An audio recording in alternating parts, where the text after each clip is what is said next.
Hi all. Today we are going to see the topic electrical energy and safety audit.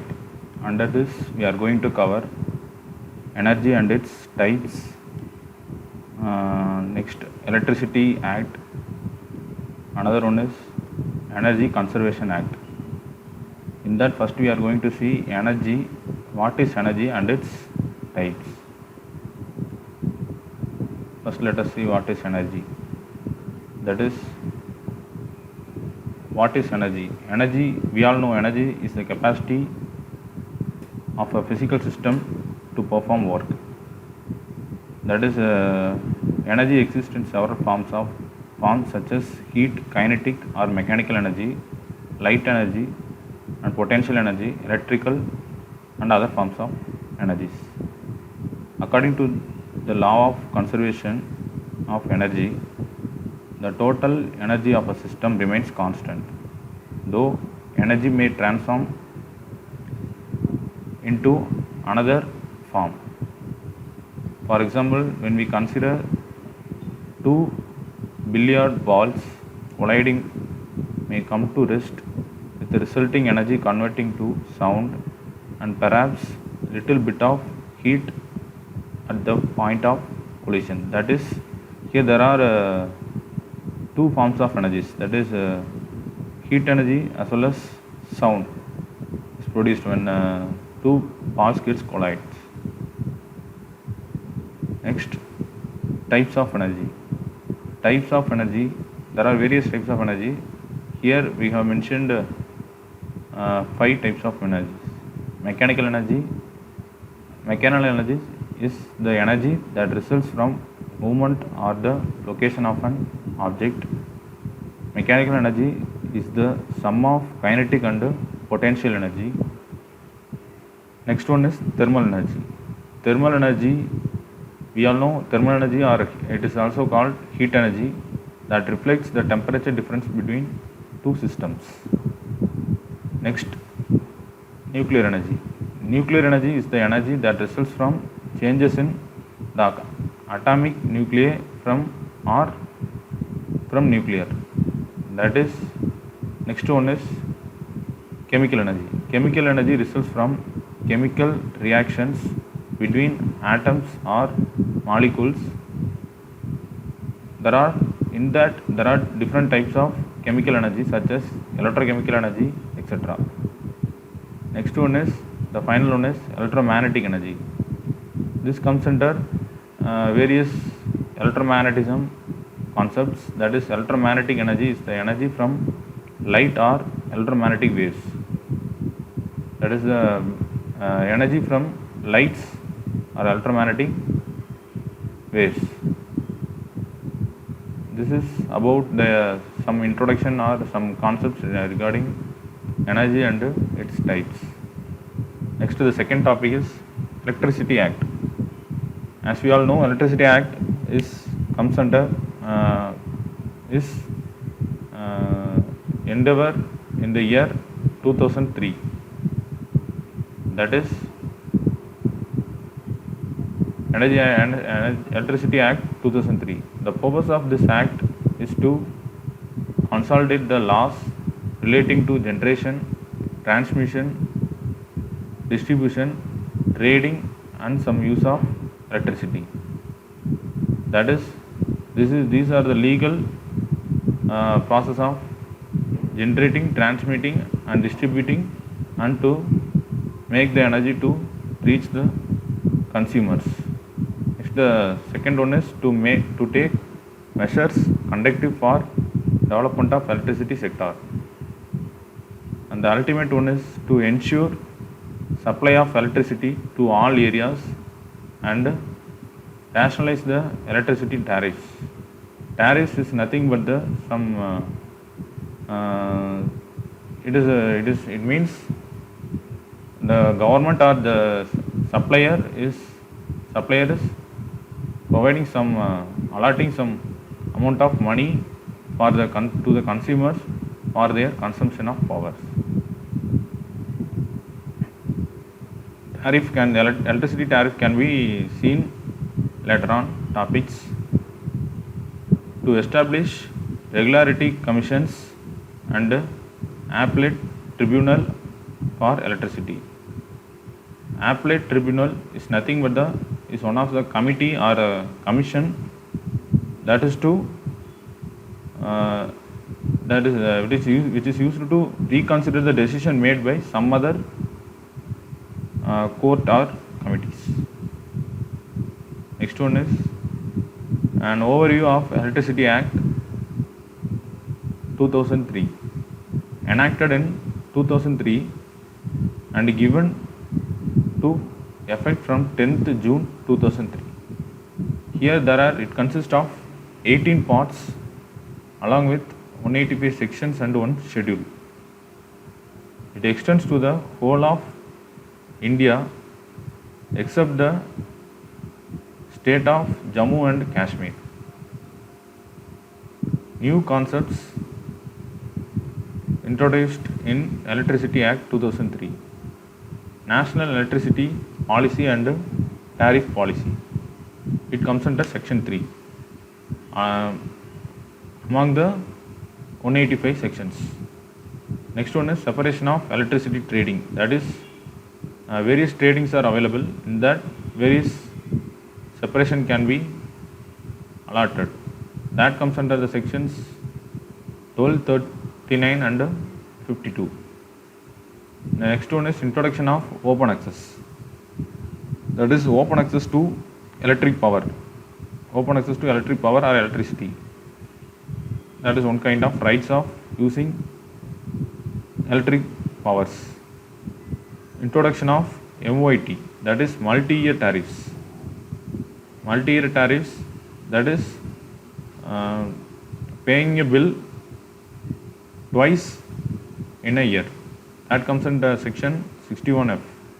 Constitution of Appellate Tribunal and its functions.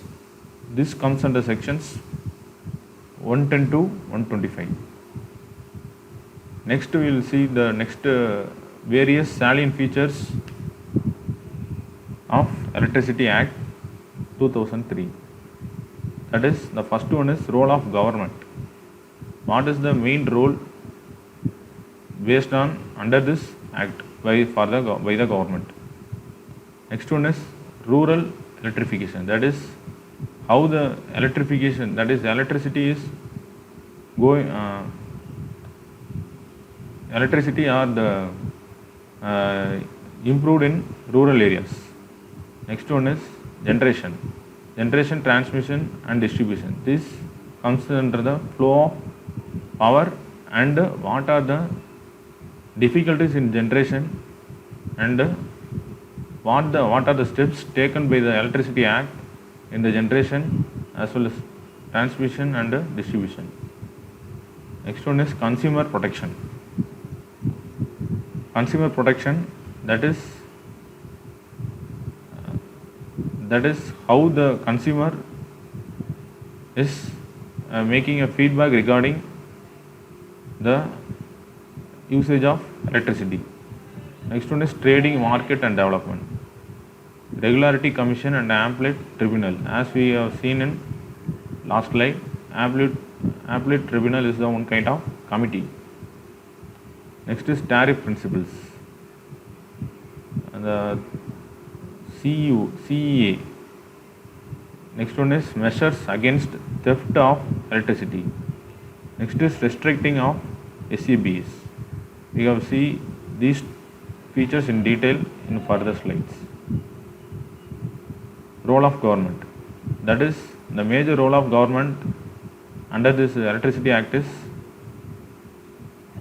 to prepare national electricity policy and a tariff policy. That is easy way of using the electricity or by the either urban and rural areas, and tariff policy. That is, they have to pay some tariff, that is the amount for their usage of electric power. Next, to formulate, they have formulated and notified some national policy for rural areas permitting standalone systems based on renewables. Next, non-renewable energies, that is renewable energies sources in consultation with states. Third one is bulk purpose of purchase of power. Management of local distribution through users, association, cooperatives, franchise and panchayat institutions, etc. These are all comes under role of government. Next is rural electrification. That is the rural area, that is the non-developed areas or underdeveloped areas, underdeveloping areas, is to endeavor to extend supply of electricity to all such places, that is rural areas, villages, etc. There is no requirement of license if a person intends to generate and distribute power in rural areas. There is no need to get license from anybody, that is from government or to any private, for generating power on their own and for distribution among themselves. There is no license is needed. Next is generation free. This is a generation free licensing, that is captive generation is free from controls. Open access to captive generating plants subject to availability of transmission facility. And the fourth one is clearance of CEA. CEA is nothing but Central Electricity Authority. It's a one kind of authority for electricity area, for hydro projects, etc. Next is generation from non-conventional sources or co-generation to be promoted. Minimum percentage of purchase of power from renewable may be prescribed by regulatory commissions. And the second one is transmission. Similar to generation, the transmission also have some restrictions, some advantages that is given by Electricity Act. That is, there would be transmission utility at the center and in the states to undertake planning and development of transmission systems, and to load dispatch to be in the hands of a government company or whether some particular or specific organization allotted by the government. The third one is flexibility regarding keeping transmission utility and load dispatch together or separating them. And to the under transmission, the facilitating genuine competition between generators, that is based on the generator competition, that is various generation of electricity, the transmission depends upon them. Next one is open access to the transmission lines to be provided to distribution licenses generating companies.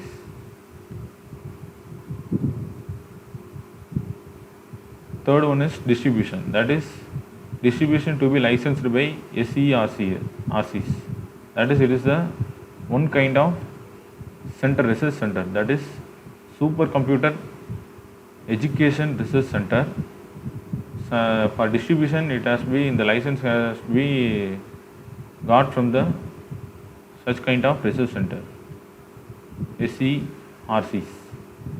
Distribution license free to take up generation and generating co-free to take up distribution license. This would facilitate private sector participation without government guarantee. Retail tariff to be determined by the regulatory commission and metering made mandatory. That is, the regular tariff details has to be done, and the readings has to be taken properly to verify your usage of power supply. Open access in distribution to be allowed by SERC in phases. This would be give choice to customer. Next one is customer protection. As we already said, customers to be given connection within stipulated time and a penalty in the event of failure to give connection. The third one is regulatory commission to specify electricity supply code to be followed by licenses. No sum due from consumers recoverable after a period of 2 years unless the same was shown recoverable continuously.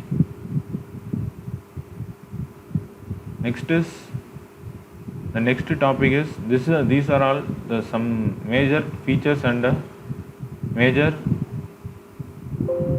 purposes and uses of Electricity Act in 2008. And the third topic of this session is Energy Conservation Act. That is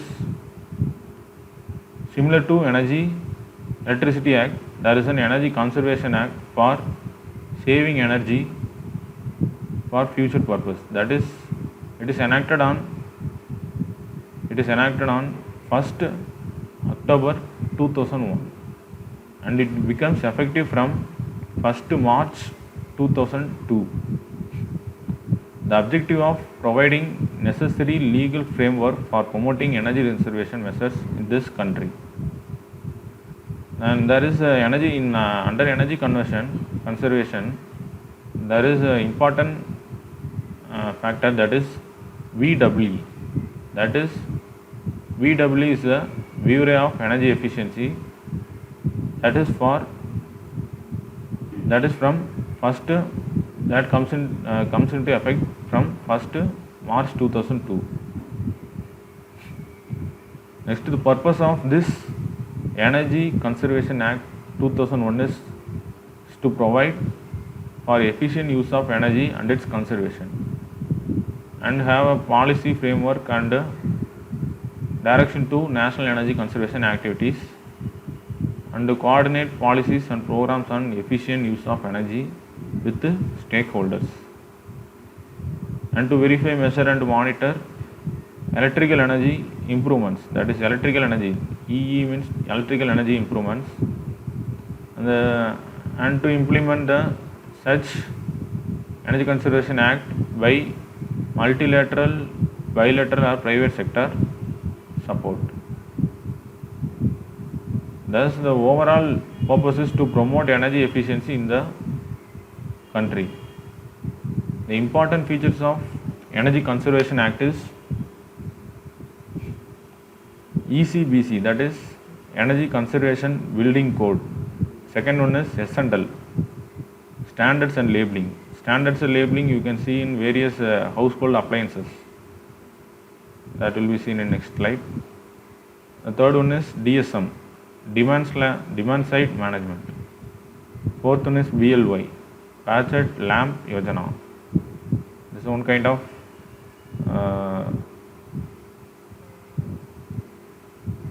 kind of similar to Electricity Act. It is one kind of act provided by the government. Next is SMEs, Small and Medium Enterprise, Designated Consumers Certification of Energy Managers and Auditors. The first one is standard labeling. That is, this kind of label you can see in many household appliances like air conditioners, refrigerators, and nowadays many of the small LEDs comes along with this symbol. That is this kind of symbols with star rating. We will see what is star rating. This is to evolve minimum energy consumption and performance standards for notified equipment and appliances. The second one is to prohibit manufacture and sale of equipment and appliances not conforming to standards. Then we will see what is star rating. Based on the stars, that is the number of stars your machine or instrument is more efficient or not, which will say how efficient or how energy efficient. It will say if the machine is having 1 star, then the power consumption is 1059 units per year. Similarly, if the machine is having 4 stars, the power consumption is 383 units per year. Here when we compare these two, it have more power consumption. while this one is having less power consumption. This is having low power consumption. So we have to prefer this kind of instruments or machines, so that it will be working for a long life compared to this one. This must be less preferable. Next is designated consumer. Designated consumers to get energy audit by accredited energy audit firms and energy audit conducted by an accredited energy auditor. That is a particular energy audit done by the energy auditors. Next one is implement cost effective recommendations. The third one is appoint or designate energy manager. And the energy consumption must be as per the norms given by the Energy Conservation Act or Electricity Act. Next is by regulations VWE to prescribe. That is the qualification and certification procedure for energy manager and energy auditors. There must be some certification must be given to the such kind of energy, that is those who are doing managing on energy and auditing on energy must be provided with some quality. There must be the person must have some qualification, and he has to clear some exams to get certificate by doing such auditing and managing. Accreditation procedure for energy audit firms. Energy Conservation Fund. To set up Energy Conservation Fund for providing, that is to promotion of energy service companies, research and development, demonstration, creation of testing facilities, awareness creation. Next is Energy Conservation Building Codes, ECBC, that is Energy Conservation Building Codes. It is VW to prepare guidelines on ECBC. It is mandatory for commercial. This type of codes are mandatory. That is, this type of codes are mandatory for commercial. Those who are using 500 power load, that is a load greater than 500 kilowatts or greater than or equal to 600 kVA and greater than or equal to 1000 square meter, including existing buildings. Next, Bureau of Energy Efficiency, that is BWE. The main role, that is the more important role by this energy efficiency, BWE, is to implementation of provisions of Energy Conservation Act. Second one is quick coordination. Third one is policy research. Fourth one is promotion of energy efficiency.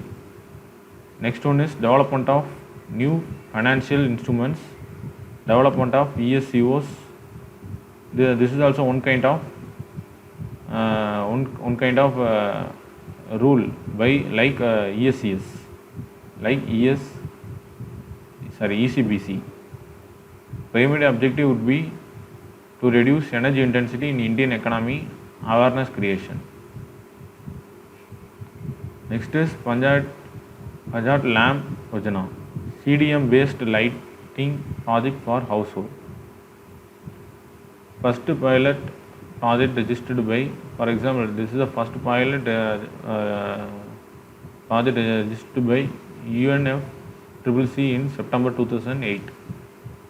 Next, it is targeted 400 million incandescent lamps and its replacement to CFLs at the price of incandescent bulbs to avoid 4000 megawatt.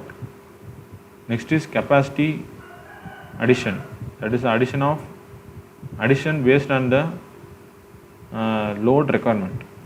Next is difference in cost would be recovered through the carbon credits, CERS. Next is penalties. These are the penalties are non-compliance by the person. Amount not exceeding rupees 10 lakh for each offence. Next one is on continuous non-compliance, an additional penalty of up to rupees 10,000 per day.